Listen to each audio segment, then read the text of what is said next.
You have reached the Dane County Public Safety Ticket. Occurring now. Dane County Communications.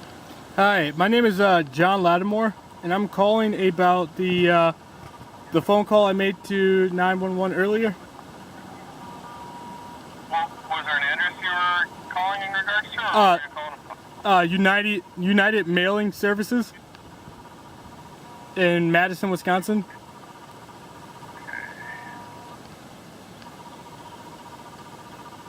Let me find the address for that. You said that you called us earlier, sir? Yeah, like Okay,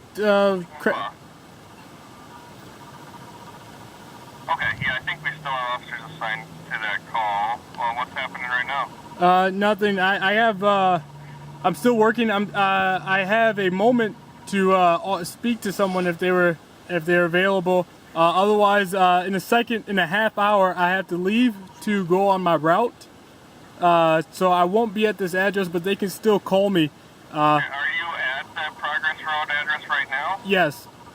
Okay, we do have, it looks like we have two officers there that have been there for a couple minutes, so where can they find you? Oh, I'm parked behind that so I'm on the other side of the warehouse. So if they're looking for me, I parked by my work truck. So I'm on the other side of the warehouse. Okay, and what kind of vehicle are you in? A black Chrysler. Is it a car, truck, or SUV? It's a car. Okay, There's a bunch do of you know, these. Do you know if that's the south or the north side of the building?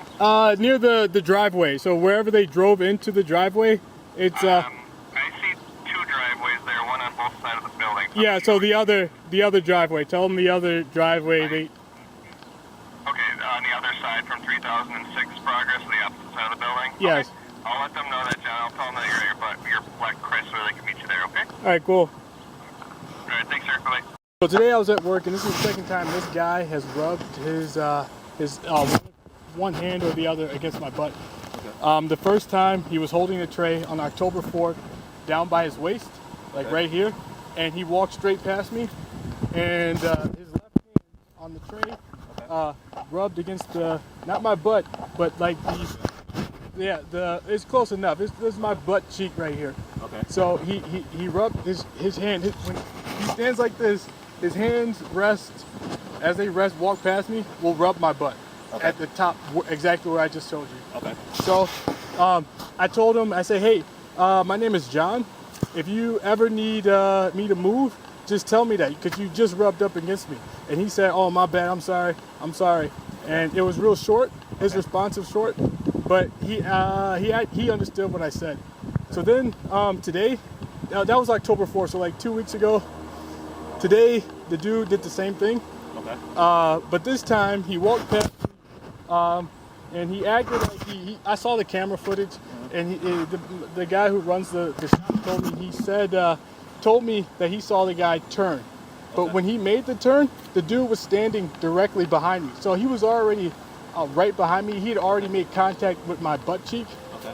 So I believe he walked past me with his phone, with his knuckle, or with the indent of his phone, Okay. and rubbed his phone into my butt cheek. Okay. As he walked past me and made a turn. Okay. But he tried to cover it up by turning at the last minute. Okay. Or I don't know for what reason, act like he was making room for himself to get through. Okay. But he had already made contact with me.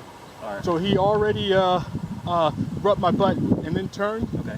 So I turned around and I said, hey, I told him, dude, don't touch my butt. Okay. Because that's the second time this same person, all these people in there, has done that. All right. And usually when we walk, it was tight space. So when you were trying to squeeze, if I were trying to squeeze past you, I would either let you know, or you would move. You would see me coming, and you would probably move forward an inch or two to make sure there was enough room. But he had plenty of room, even though he's a big dude.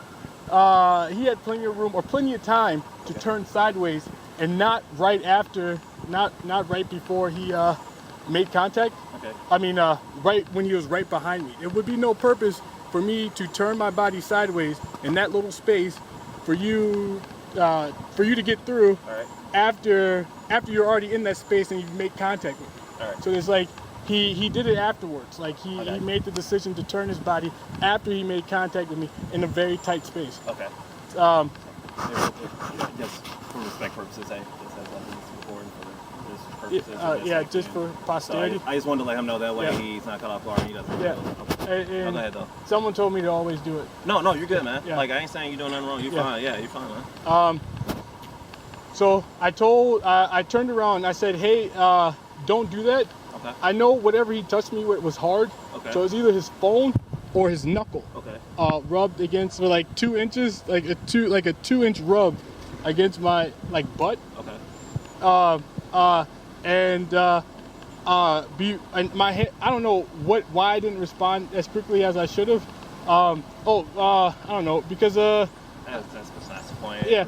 So he did it, and I told him. I turned around. And I said, I'm thinking of what to say because I normally say, please don't touch me. Yeah. Because I know it's an accident. Mm-hmm. But then I realized this is the second time that this dude has did that, so my response would have to be different. Okay. So I told him, hey, man, don't touch my butt. This is the second time you've done that. And he kept saying, get out of here, get out of here. You need to get the fuck out of here. Like telling me to leave the business or stop working here. Basically, that's what I thought he was saying by get the fuck out of here. You need to get the fuck out of here. Get the fuck out of here. Because I guess he's been here 20 years and he's not gonna he doesn't like me. And he won't admit to it. And that's a common community thing I get. Yeah. Most people, I think it's personal. I know it's personal. No, and I'm not stupid, and I know people know who I am, and it's like a harassment thing. Okay. Or like I can get away with hurting you and nobody's gonna say anything, or I can do some stupid stuff to you and nobody's gonna say anything to you. I can tell you now that's not the fact. No matter what the history is, everyone has a right to safety. Yeah. Everyone has a right to safety. Yeah. So if at any point you ever feel like just because someone's like threatening your safety over a history or anything like that, feel free to call us, man. Because like I said, no matter what, bro, everybody deserves safety. You deserve to make your money, get paid, take care of your life the way you need in a safe environment. Exactly. So that I'm gonna tell you right now, don't ever feel just kind of history or whatever your history is.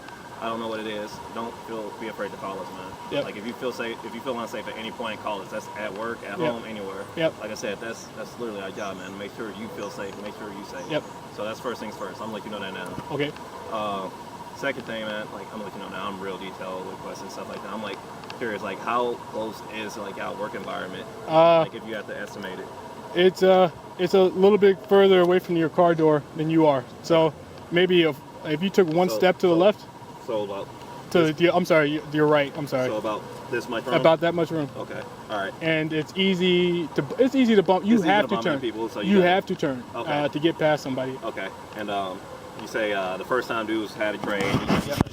Like tray end of his hand and all that touch like right up here in your backside.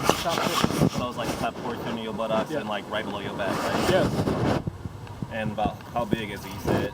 It's about your height, a little bit wider. About that wide? Yep. Okay. So it'd be understandable if like the interaction was accidental.